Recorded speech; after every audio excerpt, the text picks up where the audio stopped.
vamos a ver lo que ocurre, cuáles son los órganos más importantes del sistema reproductor masculino. Primero, hay que tener en cuenta que es el que controla hormonalmente todo lo que corresponde al sistema reproductor masculino. Todo es centralizado por un tejido que está a nivel del encéfalo, que es el hipotálamo. Y el hipotálamo va a estar produciendo una hormona que libera gonadotrofinas. ¿Ya? Por eso se llama GnRH. Entonces, hormona liberadora de gonadotrofina. La R de release, del inglés. Entonces, hormona liberadora de gonadotrofina, que es un decapéptido que va a actuar sobre una glándula que es la hipófisis, la adenohipófisis. Y esta adenohipófisis va a producir dos hormonas, la hormona folículo estimulante y la hormona luteinizante. Esto pasa tanto en el macho como en la hembra, pero fíjense acá que la hormona folículo estimulante actúa a nivel testicular para activar a una célula nodriza, una célula que ayuda a la espermatogénesis, a la producción de espermatozoides, que es la célula de Sertoli. La célula de Sertoli se puede autorregular negativamente a través de una proteína que se llama inhibina. La inhibina actúa sobre la adenohipófisis para bloquear su síntesis, por lo tanto se puede autobloquear. Por otra parte, la hormona luteinizante actúa sobre una célula intersticial, también dentro del testículo. Una célula que se llama célula de Leydig, cuya función principal es producir testosterona. La testosterona también puede bloquear el eje de manera negativa entre la sangre y bloquea la adenohipófisis y también bloquea a hipotálamo. Esto estaría ocurriendo entonces para la regulación de la función reproductiva en el macho. Obviamente la testosterona es fundamental para las características sexuales secundarias, para determinar estas características sexuales secundarias del varón, la testosterona, pero también induce la mitosis a nivel del epitelio germinativo. Por lo tanto, mientras más alta sea la dosis de testosterona, hay un aumento en la probabilidad de producir más espermatozoides. A menor dosis de testosterona, menor producción de espermatozoides. Vamos a ver cómo ocurre eso evidente, vamos a ir definiendo algunas cosas. Primero, nosotros tenemos un sistema reproductor masculino que está constituido por el testículo pesa, en un órgano par que pesa aproximadamente 20-25 gramos en el humano. Sobre el testículo encontramos el epidídimo y sobre el epidídimo el conducto deferente. Conducto deferente, que viene del latín défero, que significa sacar. Este es el conducto que saca los espermatozoides del epidídimo. Entonces tenemos este conducto que está sacando los espermatozoides que se acumulan en este órgano, el epidídimo. Epi significa sobre, sobre el dídimo. ¿Y cuál es el dídimo? El testículo. Aquí en este órgano se produce el espermatozoide, por lo tanto la maduración estructural, donde se fabrican los espermatozoides aquí, pero la maduración funcional, o sea, que el espermatozoide adquiere movimiento, ocurre en el epidídimo. Por lo tanto, si ustedes sacan una muestra de espermatozoide, pero lo sacan del testículo, no se podría hacer una inseminación. ¿Por qué? Porque el espermatozoide no tiene movimiento. Pero si ustedes toman un óvulo, del animal que sea, y podrían tomar un espermatozoide con una aguja y colocarlo dentro del ovocito.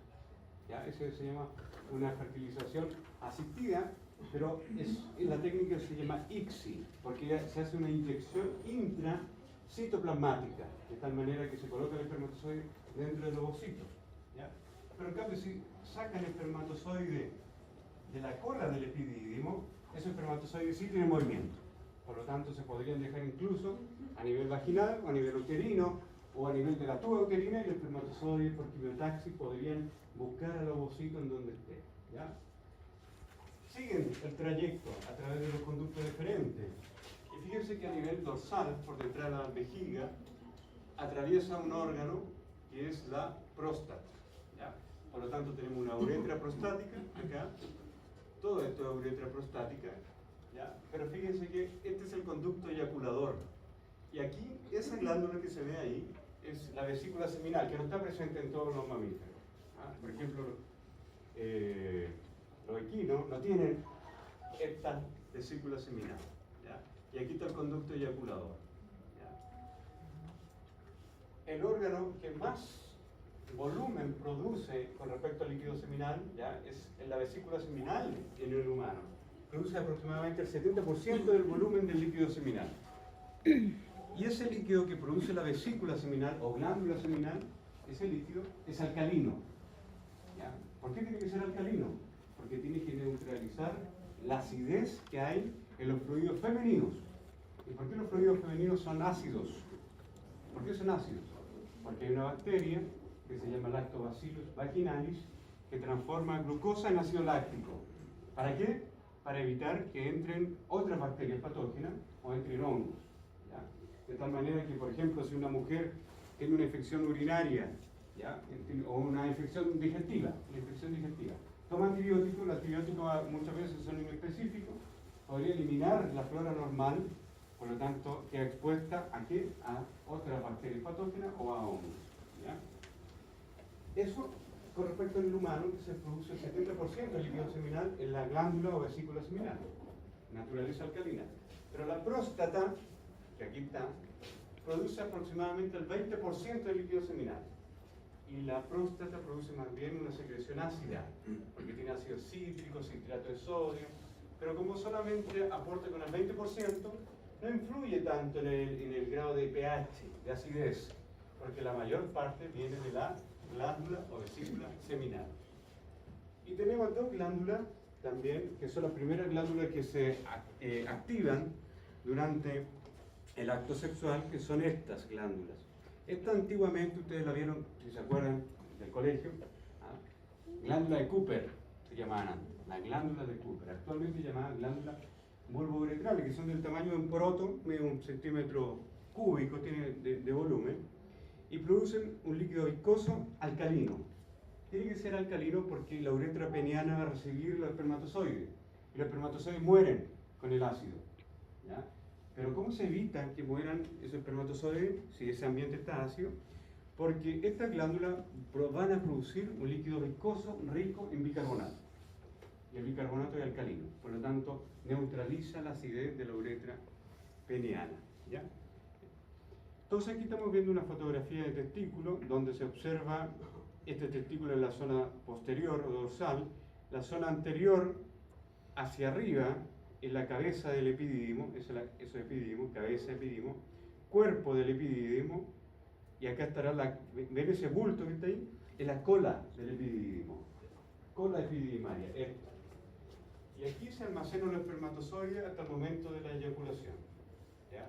El ser humano, por ejemplo, puede tener una capacidad de reserva para 10 eyaculados seguidos en un día. ¿Ya?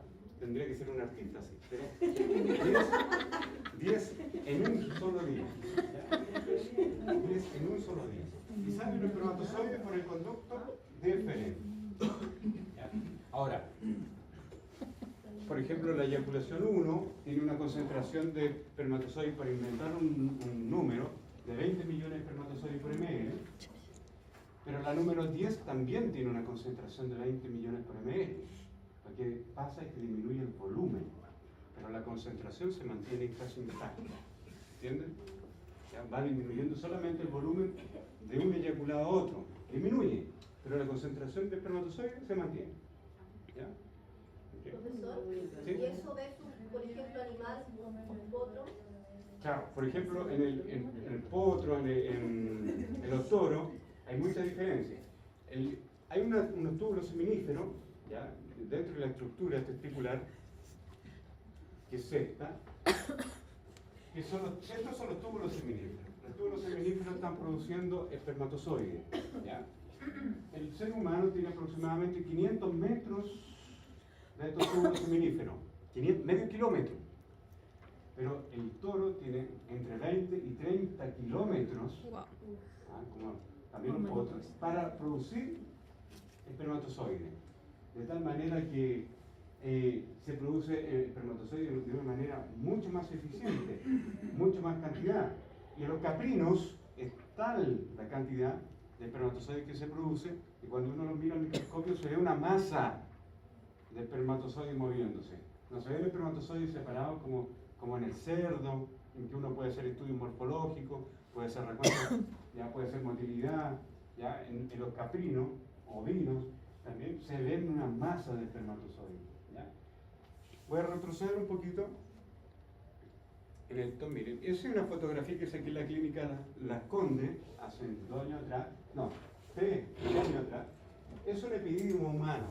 Entonces, ¿qué pasa? Cuando se le hace una orquiectomía bilateral a un paciente, eso es una extracción de ambos testículos por un cáncer, el cirujano, el médico manda eso epididimo al laboratorio, y uno en el laboratorio entra literalmente a picar ese epididimo. Lo picotea con 2 portaobjetos estériles y toma los espermatozoides y los congela en nitrógeno líquido 196 grados bajo cero, ¿ya? Para preservar la fertilidad futura de ese paciente que tiene o que tuvo cáncer, ¿ya? Entonces, volviendo al testículo, todo el testículo está envuelto por una túnica, que es una túnica bastante clara, bastante blanca, ¿ya? Por lo tanto se le llama, eso que está aquí en azul, la túnica albuginia. Entonces, aquí hay que tener cuidado, porque cuando, si ustedes toman un trozo de testículo o un testículo entero y lo quieren enviar a patología para que se estudie, o para obtener corte, para docencia o para investigación, los fijadores ya pasan pero con dificultad esta barrera. Por lo tanto hay que picotear esta barrera para que entren los alcoholes y los líquidos en esta estructura interior. ¿Ya? Ahora, dentro de esta albuginia, que es la cápsula del testículo, se envían proyecciones hacia la zona dorsal del testículo. La zona dorsal del testículo se llama red testicular. ¿Ya? Es un laberinto, todo esto son. Esos tubos son los tubos o túbulos seminíferos. Cada testículo, por ejemplo, en el humano, tiene aproximadamente 500 de estos túbulos seminíferos. 500 túbulos seminíferos. Y cada uno mide 50 centímetros. ¿Ya? Por lo tanto, ¿cuántos metros hay en cada testículo? En cada testículo, 500 por 250. No, 500 por 50. 500 por 50 centímetros. Son 500 túbulos y cada uno mide 50 centímetros. ¿Cuántos metros son esos? Son 500 túbulos y cada uno mide 50 centímetros. ¿Cuántos metros son? Metros. 250 metros de túbulos seminíferos produciendo espermatozoides. Se producen acá en el túbulo seminífero y llegan a esta red testicular. De esta red testicular los espermatozoides salen a través de estos conductillos eferentes, ¿ya? Y ya son parte del epididimo, la cabeza epidimaria, y salen a un único conducto, que es el epididimo, el conducto epidimario. Entonces, de los conductillos eferentes, que son entre 10 y 15, estos canales que vemos acá, desembocan en el conducto epidimario. Todo eso de aquí hacia arriba corresponde a la cabeza del epididimo. Después viene el cuerpo del epididimo, la cola, donde se almacenan hasta el momento de la eyaculación. Si no hay eyaculación, naturalmente los espermatozoides de todas maneras siguen subiendo y son expulsados a través de la orina. ¿Ya? Y aquí está entonces el conducto deferente. Ahora, el testículo, en esta albuginia, separa el parénquima testicular en lobulillos o lóbulos testiculares. Este es un lobulillo testicular. Eso. Todo esto. Entonces el espacio que hay entre un tabique y otro tabique es un lóbulo testicular. ¿Cuántos lóbulos testiculares hay? 250. 250 lóbulos testiculares. Acá en el dibujito hay 4, pero 250. ¿Ya? Y así como se ve al microscopio. Esto es un testículo, aquí está la albuginia, acá está la cola del epididimo, arriba está la cabeza del epididimo, esto que vemos en esta zona superior, cabeza epidimaria. El cuerpo no está porque pasa hacia dorsal, pero nuevamente acá hacia inferior encontramos el epididimo, pero la cola epidimaria. Cada uno de estos círculos que vemos ahí es un túbulo seminífero, va hacia ustedes ese tubo, como si fuera video, lo cortan transversalmente, y tenemos esos túbulos seminíferos. Dentro del túbulo seminífero exclusivamente se producen los espermatozoides. Si amplificamos un túbulo seminífero, esto lo vamos a amplificar. ¿Qué vemos en el interior? Esto es el primer compartimiento que se estudia cuando uno estudia el sistema reproductor. ¿Ya? Este compartimiento se llama compartimiento tubular. Y el compartimiento tubular, porque es el túbulo, ¿ya?, tiene dos tipos de células. Una es la célula de Sertoli. ¿Qué hormona ayuda al funcionamiento de la célula de Sertoli?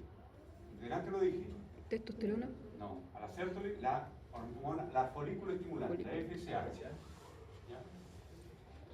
Y la otra célula que hay son las células germinales o germinativas o espermatogonias, como esta. Esto es un círculo, ¿ya?, un túbulo, que hay otro arriba, y las células que están adheridas a la lámina basal, como esta, son espermatogonias que entran en división celular. ¿Gracias a qué hormona? Ahí sí, gracias a la testosterona. ¿Ya? ¿Y por qué se produce testosterona? Porque hay un segundo compartimiento, que es el compartimiento intersticial, se fijan en estas zonas triangulares, en donde hay, en este compartimiento intersticial, una célula que es la célula de Leydig, que produce testosterona. Pero esa testosterona se produce en esta célula de Leydig, ¿por qué? Bajo la estimulación de ¿qué hormona? LH, la hormona luteinizante. Entonces viene, ¿y de dónde viene la hormona luteinizante? De la hipófisis. Entonces se produce LH de la hipófisis, actúa, va a través de la sangre, actúa sobre la célula de Leydig para que ésta produzca testosterona. ¿Y la testosterona qué va a hacer? Va a hacer que las células, que son las espermatogonias, entren en mitosis. ¿Ya? Entonces, en resumen, ¿qué encontramos en este compartimiento tubular? Célula de Sertoli y epitelio germinativo. ¿Todas esas bien coloradas son...? Todo epitelio germinativo, excepto estas células que están marcadas, que tienen el núcleo grande, el nucleolo prominente, que son las células de Sertoli. Esa es una Sertoli porque se le ve el nucleolo muy marcado y el núcleo excepto. Son células muy grandes. ¿Ya? Y el otro es el compartimiento intersticial, donde encontramos la célula de Leydig y tejido conectivo laxo.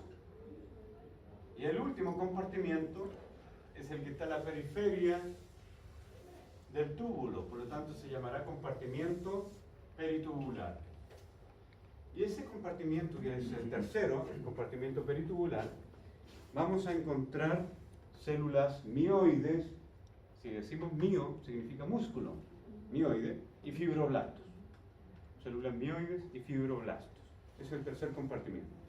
Entonces, volvamos a la cápsula, a lo que envuelve al testículo. Lo que envuelve al testículo se llama túnica albugínea. Y esa túnica albugínea es principalmente tejido conectivo denso. ¿Ya? Esa capa extremadamente dura que va a envolver a este tejido ya tan delicado como son los túbulos seminíferos. ¿Eso es lo que hay que romper entonces? La túnica albugínea se tiene que romper. Por ejemplo, si se envían biopsia, la biopsia no tiene que tener más allá de 1 centímetro, porque de repente nos encontramos tanto a nivel médico humano como médico veterinario que envían trozos gigantes, envían la mitad de un coco. Entonces, ¿qué pasa con el fijador? ¿Qué pasa con el fijador? El fijador no es capaz de penetrar a la zona más interna del tejido, por lo tanto se pudre. Se tienen que enviar cubitos pequeños para que el fijador penetre y estabilice la estructura terciaria de la proteína, si no se descompone. ¿Ya? Repaso. Tenemos entonces 3 compartimientos. Un compartimiento que es el tubular. En el compartimiento tubular, ¿qué encontramos? Encontramos 2 líneas celulares. Una es el epitelio germinativo y la otra es las células de Sertoli. El epitelio germinativo es aquel que entra en división celular, pero la célula de Sertoli, ¿qué hace? Es una célula que sustenta, que protege, es una célula nodriza, ¿ya? Ayuda a la división celular, como esta célula de Sertoli. Ese es el primer compartimento. El segundo es el peritúbulo, que va en la periferia del túbulo, ¿ya? Célula mioide y fibroblasto. Y el tercer compartimiento es este, el que está en los intersticios, en los espacios. Y este tercer compartimiento intersticial tiene grupos de células Leydig que producen testosterona. ¿Ya? ¿Gracias a qué? Gracias a la LH que viene de la sangre. Pero la testosterona entra a la sangre favorecer las características sexuales secundarias, pero también la testosterona entra al túbulo seminífero para inducir la mitosis de las células que se llaman espermatogonias. Las espermatogonias son las células capaces de entrar en división celular. ¿Ya? Entonces, el compartimiento tubular lo podemos diferenciar en esta célula. Aquí se ve mucho más clara. Esta es la lámina basal. Esto es un círculo, va dando vueltas, sube, va a esta línea y llega hasta acá. La espermatogonia, que tiene receptores para testosterona. Espermatogonia que se divide y se transforma en espermatocito primario. Espermatocito primario que se transforma en espermatocito secundario. Espermatocito secundario que se transforma en una espermátida redonda. Y espermátida redonda que se transforma en esta más alargada que se llamará espermátida elongada o alargada. Y así se forma entonces un espermatozoide. Cuando se libera esta espermátida elongada, recién ahí se llama espermatozoide. Y esto, fíjense, esta vuelta característica que tienen estos espermatozoides en este dibujo son de espermatozoides de rata y de ratón. ¿Ya? Muy distinto a lo que ocurre en la especie humana, ¿ya? Con esta vuelta, esta hoz que tiene en la cabeza del espermatozoide. ¿Ya? Lo vamos a comparar después. ¿Ya? Entonces, tenemos lo siguiente, para que vayamos cerrando esto. El compartimiento tubular es el túbulo propiamente tal. Un túbulo que mide 50 centímetros, en promedio, la mayoría de la especie, tenemos cortado transversalmente. Cualquier túbulo lo amplificamos y todo lo que encontramos en el interior del túbulo lo llamamos compartimiento tubular. Epitelio germinativo y célula de Sertoli. Entonces, dentro de este túbulo seminífero encontramos además dos compartimientos dentro del mismo túbulo, aquí en el inferior. Entonces, si nosotros tenemos un túbulo seminífero como este, y ahí tenemos el lumen por donde encontramos los espermatozoides, vamos a ver dos compartimientos. Un compartimiento que vamos a llamar basal, porque está hacia la base, y un compartimiento que está adyacente al lumen, abluminal. ¿Y qué separa este compartimiento basal del abluminal? Las barreras que hay y que se están produciendo las células de Sertoli. La célula de Sertoli, que es esta, ahí está su núcleo, su nucleolo, citoplasma blanco. Acá hay otra, Sertoli, su núcleo, nucleolo, aquí está coloreado en verde, pero fíjense que están unidas estas células, formando una barrera. ¿Ya? Lo que hay de aquí, de esta barrera hacia arriba, se llama compartimiento adluminal, porque está adyacente al lumen, al espacio. Y en el compartimiento basal encontramos las células más inmaduras. Obviamente la espermatogonia, que se transforma en espermatocito 1 temprano.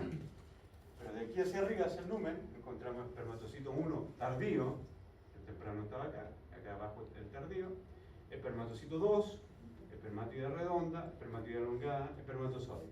Entonces la secuencia de maduración va en orden, hacia abajo. Espermatogonia, espermatocito 1, después espermatocito 2, espermátida redonda, elongada, espermatozoide. Fíjense que esta barrera se llama barrera hematotesticular. ¿Quién la configuró esta barrera hematotesticular? La célula de Sertoli. Por lo tanto, las células que están de aquí hacia arriba, o sea, todas estas, comienzan a expresar antígenos y proteínas diferentes que no hay en otra parte de nuestro cuerpo.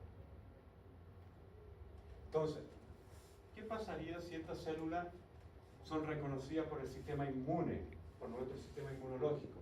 Van a ser reconocidas como algo extraño. Por lo tanto, nuestro sistema inmunológico atacaría a estas células. Y eso ocurre, por ejemplo, en las parejas que tienen problemas de fertilidad.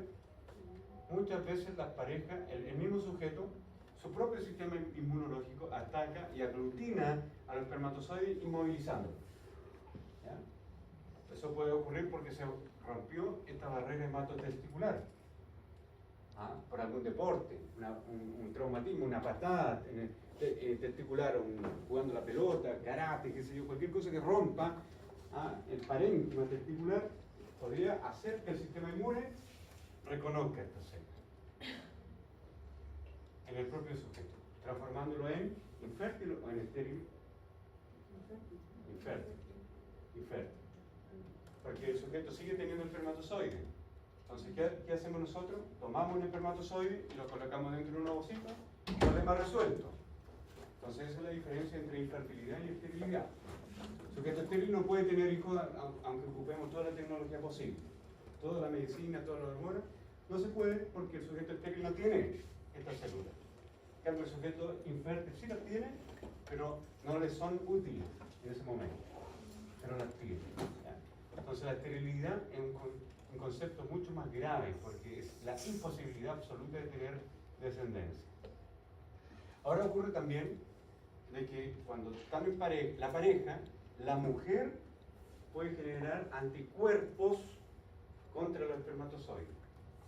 Relaciones sexuales traumáticas, por ejemplo, donde se exponen estos espermatozoides a la corriente sanguínea de la mujer que va a producir, la hembra va a producir anticuerpos como si fuera una bacteria, como si fuera un virus, como si fuera un elemento extraño, por lo tanto comienza a generar linfocitos de memoria, por lo tanto es una causa de infertilidad.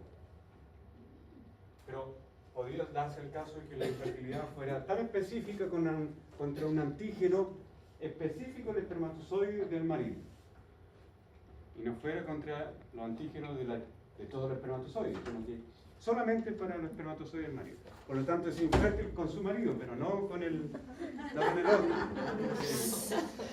De repente, claro, los dos negritos y sale hijo rubio, raro. Y todo esto, como vimos delante, depende mucho del eje hipotálamo, hipófisis, gónada, que todo eso es secreción hormonal. Pero la secreción hormonal, ¿cierto? El hipotálamo, la hipófisis, está también regulada por la corteza cerebral, el estrés, el cortisol. Por lo tanto, el cortisol también inhibe la secreción de hormonas y en ese caso también produce infertilidad. ¿Ya? Esto de acá es la célula de Sertoli.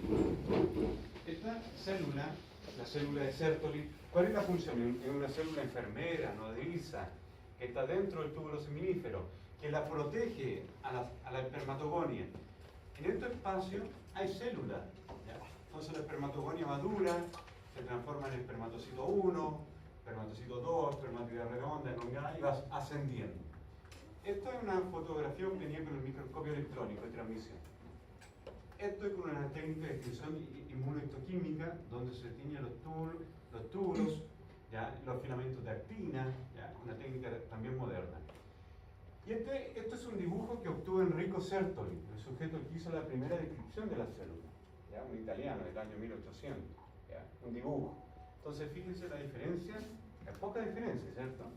Entonces la historia cuenta que Enrico Sertoli, un investigador muy pobre, vivía en una casa, en su casa hay una rata que lo molestaba, tomó la rata, le sacó los cocos, el testículo, lo maceró en limón, cortó las lonjas y lo miró al microscopio, y cuando vio el microscopio no solamente vio epitelio seminífero, sino que vio esta célula que le llamaron la atención y la bautizó con su apellido, ¿ya? Célula de Sertoli. Esto de acá corresponde a espermatozoides humanos. Fíjense que ahí está, son espermatozoides que son ovales y la zona anterior tiene un organelo que se diferencia del aparato de Golgi. ¿Cómo se llamará ese organelo? Por ejemplo, aquí tengo la cola del espermatozoide, ahí tengo el núcleo del espermatozoide y acá yo dibujo la zona anterior. Que es importante, ¿para qué es importante esta zona anterior? Para romper la zona pelúcida. Esa zona se llama el acrosoma.